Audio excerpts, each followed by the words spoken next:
Assalamualaikum warahmatullahi wabarakatuh. Nama saya Muhammad Tasrif, NIM 1831042116. Jurusan Pendidikan Jasmani Kesehatan dan Rekreasi, kelas H. Baik, dalam kesempatan kali ini saya akan mempresentasikan hasil PowerPoint saya mata kuliah metodologi penelitian dengan materi masalah penelitian. Materi yang pertama, masalah penelitian. Masalah merupakan kesenjangan antara harapan dan kenyataan, atau kesenjangan antara teori dengan praktik yang memerlukan jawaban, penjelasan atau pemecahan. Kenyataan bahwa tidak semua mahasiswa menunjukkan hasil belajar yang memuaskan seperti yang diharapkan adalah masalah. Tidak semua mahasiswa lulus mata kuliah dalam setiap semester seperti yang diharapkan merupakan masalah. Tidak semua mahasiswa lulus tepat waktu 8 semester seperti yang diharapkan juga merupakan masalah. Jadi, semuanya adalah masalah yang memerlukan penjelasan, jawaban, dan pemecahan masalah. Kriteria masalah. Kerlinger menyatakan kriteria masalah dan pernyataan masalah sebagai berikut. Yang pertama, masalah yang akan diteliti atau pertanyaan yang ingin dijawab. 2. Masalah harus dinyatakan secara jelas dan tidak ambigu dalam bentuk pertanyaan. 3. Masalah dan pernyataan masalah harus dirumuskan dengan cara tertentu yang menyeratkan adanya kemungkinan pengujian empiris. Rumusan penelitian. Menurut Ibnu, terdapat 3 hal yang harus dinyatakan atau dirumuskan dengan jenis sebelum suatu penelitian dilakukan. Ketiga hal tersebut adalah: 1. Masalah yang akan diteliti atau pertanyaan yang ingin dijawab. 2. Metodologi penelitian yang akan ditempuh untuk menemukan jawaban dari permasalahan tersebut. 3. Alasan mengapa peneliti tersebut dilakukan. Syarat penelitian. Arikunto mengemukakan 3 pernyataan penting dalam mengadakan kegiatan penelitian, yaitu: sistematis, dilaksanakan menurut pola tertentu dari yang paling sederhana sampai kompleks hingga tercapai tujuan secara efektif dan efisien. 2. Berencana, dilaksanakan dengan adanya unsur dipikirkan langkah-langkah pelaksanaannya, mengikuti konsep mulai awal sampai akhir. Kegiatan penelitian mengikuti cara-cara yang sudah ditentukan, yaitu prinsip yang digunakan untuk memperoleh ilmu pengetahuan. Yang kedua, latar belakang masalah.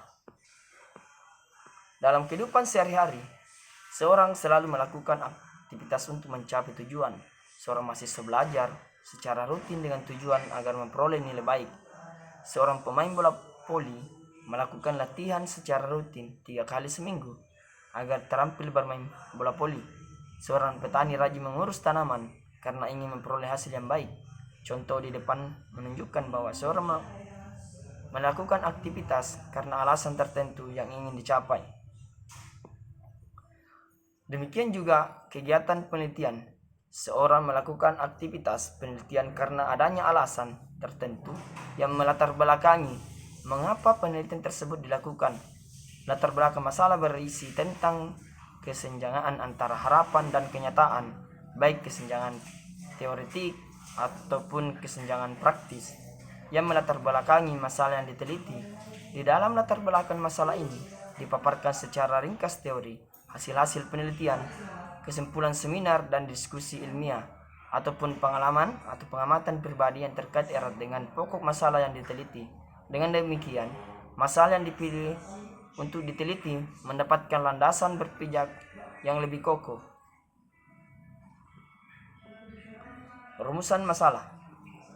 Dalam sebuah penelitian, setelah ditentukan latar belakang masalah, maka dilanjutkan dengan menyusun rumusan masalah.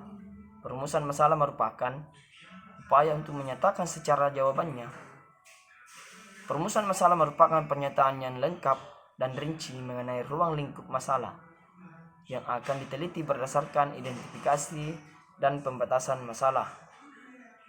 Rumusan masalah hendaknya disusun secara singkat, padat, jelas, dan dituangkan dalam bentuk kalimatnya. Rumusan masalah yang baik dan menampakkan variabel-variabel yang diteliti, jenis atau sifat hubungan antara variabel-variabel tersebut, dan subjek penelitian. Selain itu, rumusan masalah hendaknya dapat diuji secara empiris, dalam artian memungkinkan dikumpulkan data untuk menjawab pertanyaan yang diajukan.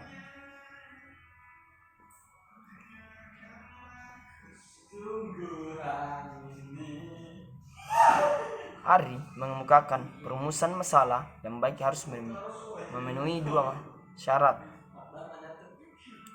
Pertama, menyebutkan dengan jelas apa yang akan dicari jawabannya. Dua, jelaskan ruang lingkupnya. Kedua, syarat ini dapat dipenuhi apabila penelitian menyebutkan dengan jelas hal-hal sebagai berikut. Pertama, variabel-variabel yang terkait. Kedua, hubungan di antara variabel-variabel tersebut. Selanjutnya, populasi terkait atau sasaran kajian yang merupakan subjek-subjek yang paling jelas keterkaitannya dengan permasalahan yang dikaji. 4. Berbagi atribut lokasi atau waktu yang berfungsi membatasi lingkup kajian yang berkaitan dengan tempat dan waktu terjadinya permasalahan maupun identitas khusus dari populasi atau bagian populasi yang bersangkutan. Pada umumnya, masalah penelitian dirumuskan dalam bentuk kalimat tanya, mengandung variabel-variabel penelitian yang terkait dan hubungan antara variabel-variabel tersebut. Ditinjau dari cakupan aspek yang terkait rumusan masalah, penelitian dibedakan menjadi dua tingkat rumusan. Masalah umum yang menunjukkan keseluruhan permasalahan penelitian secara utuh, dan rumusan masalah khusus yang berfokus pada aspek-aspek tertentu dari permasalahan yang dikaji. Kriteria yang keempat, tujuan penelitian. Tujuan penelitian mengungkapkan sasaran yang ingin dicapai dalam penelitian. Isi dan rumusan tujuan penelitian mengacu pada isi dan rumusan masalah penelitian. Perbedaan terletak pada cara merumuskan masalah penelitian dirumuskan dengan menggunakan kalimat tanya, sedangkan rumusan tujuan penelitian dituangkan dalam bentuk kalimat pertanyaan. Tujuan penelitian ini adalah untuk mengetahui keterampilan mengajar mahasiswa PPL program studi pendidikan jasmani Fakultas Ilmu Keluargaan. Kedua, tujuan penelitian ini adalah untuk mengetahui antara kekuatan otot tungkai dengan jatuhnya tendangan pada pesepak bola. 3. Tujuan penelitian ini adalah untuk mengetahui perbedaan keterampilan bermain bola voli antara siswa yang melakukan latihan keseluruhan dengan latihan bagian eksperimen. Berbeda dengan rumusan masalah yang lazim menggunakan kalimat pertanyaan, dalam rumusan tujuan biasanya menggunakan pernyataan. Rumusan tujuan penelitian merupakan sesuatu yang ingin dijawab, dijelaskan atau melalui penelitian. Dengan demikian, tujuan penelitian merupakan sasaran yang akan diselesaikan melalui penelitian tersebut. Kriteria yang kelima, asumsi penelitian. Asumsi penelitian adalah anggapan-anggapan dasar tentang suatu hal yang dijadikan pijakan berpikir dan bertindak dalam melaksanakan penelitian. Misalnya, penelitian mengajukan asumsi bahwa sikap seseorang dapat diukur dengan menggunakan skala sikap. Dalam hal ini, ia tidak perlu membuktikan kebenaran hal yang diasumsikannya, tetapi dapat langsung memanfaatkan hasil pengukuran sikap yang diperolehnya. Asumsi dapat bersifat substantif atau metodologis. Asumsi substantif berhubungan dengan permasalahan penelitian, sedangkan asumsi metodologis berkenaan dengan metodologi penelitian. Arikunto mengutip pendapat Surakmat yang menyatakan anggapan dasar atau Postulat adalah suatu titik tolak pemikiran yang kebenarannya diterima oleh penyelidik. Dikatakan selanjutnya bahwa setiap penyelidik dapat merumuskan postulat yang berbeda. Seorang penyelidik mungkin meragukan sesuatu anggapan dasar yang orang lain diterima sebagai kebenaran. Contoh, orang yang melakukan senam aerobik 3 kali seminggu, maka dia dianggap memiliki kebugaran jasmani yang bagus. Kalimat tersebut merupakan suatu anggapan bahwa suatu aktivitas sama aerobik dengan menggunakan prinsip frekuensi, intensitas, time, dan tempo sesuai dengan prinsip-prinsip latihan akan meningkatkan atau mempertahankan kebugaran jasmani seseorang. Hal ini yang menyebabkan seseorang memiliki kebugaran jasmani yang baik. Rumusan anggapan dasar. Pertama, agar ada dasar berpijak yang kukuh bagi masalah yang sedang diteliti untuk mempertegas variabel yang menjadi pusat perhatian. 3. Guna menentukan dan merumuskan hipotesis. Selanjutnya, hipotesis penelitian.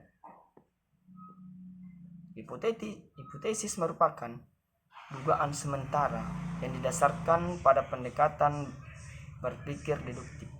Tidak semua penelitian kuantitatif memerlukan hipotesis penelitian. Penelitian kuantitatif yang bersifat eksplorasi dan deskriptif tidak membutuhkan hipotesis. Oleh karena itu, hipotesis penelitian tidak harus ada dalam skripsi hasil penelitian kuantitatif. Hipotesis diperlukan untuk mengarahkan langkah-langkah penelitian, mengumpulkan data, melakukan analisis, uji persyaratan analisis, uji hipotesis, dan menarik kesimpulan. Perlu dicatat bahwa tidak semua penelitian memerlukan hipotesis. Penelitian kuantitatif dengan data-data numerik yang akan dianalisis dengan proses statistik inferensial tentang hubungan, perbedaan, dan sejenisnya memerlukan hipotesis. Rumusan hipotesis. Pertama, menyatakan pertautan antara dua variabel atau lebih. 2. Dirumuskan secara singkat, padat, dan jelas. 3. Dituangkan dalam bentuk kalimat pernyataan. 4. Dapat diuji secara empiris. Syarat menyusun hipotesis yang baik. 1. Hipotesis harus dirumuskan dengan tujuan singkat tetapi jelas. 2. Hipotesis harus dengan nyata menunjukkan adanya hubungan antara dua atau lebih variabel. 3. Hipotesis harus didukung oleh teori-teori yang dikemukakan oleh para ahli atau hasil penelitian yang relevan. Contoh hipotesis yang baik. Yang pertama, ada hubungan yang signifikan antara kekuatan otot tungkai dengan jauhnya tendangan pemain sepak bola. Yang kedua, ada perbedaan keterampilan bermain bola voli antara siswa yang melakukan latihan keseluruhan dengan latihan bagian. Hipotesis dapat dibedakan menjadi dua macam.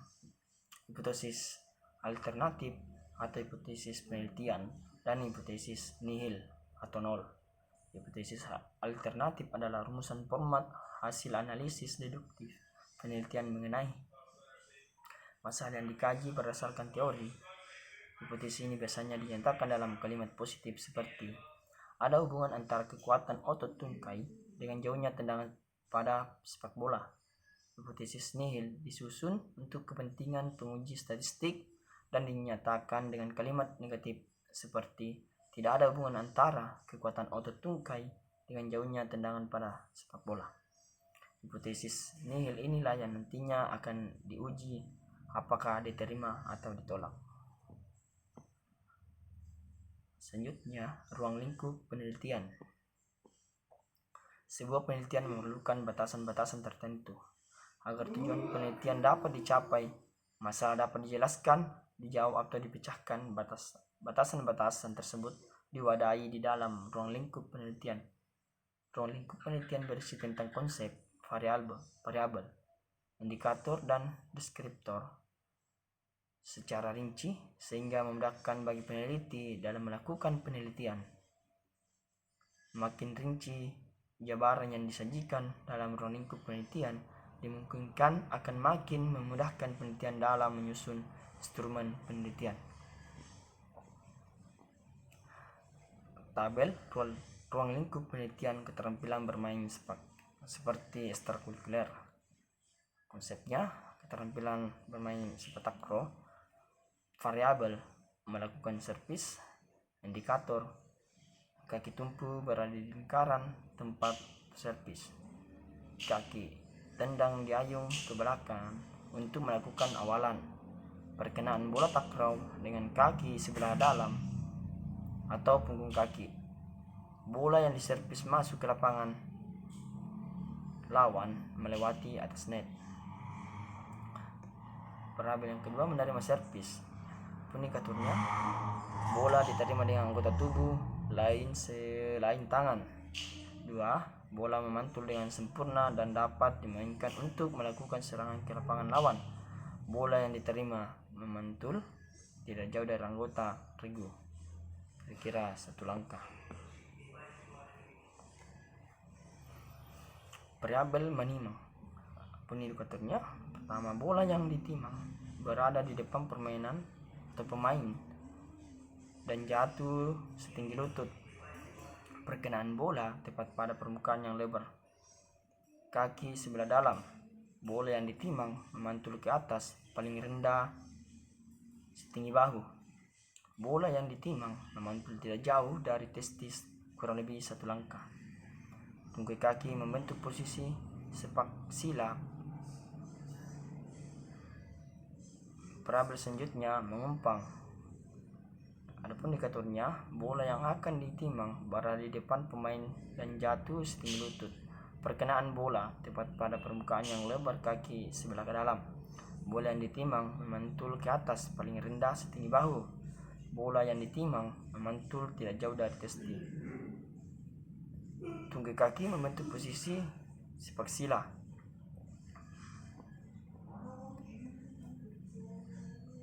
Mungkin itu yang bisa saya bawakan, kurang lebihnya mohon dimaafkan. Bila taufiq wal hidayah. Assalamualaikum warahmatullahi wabarakatuh.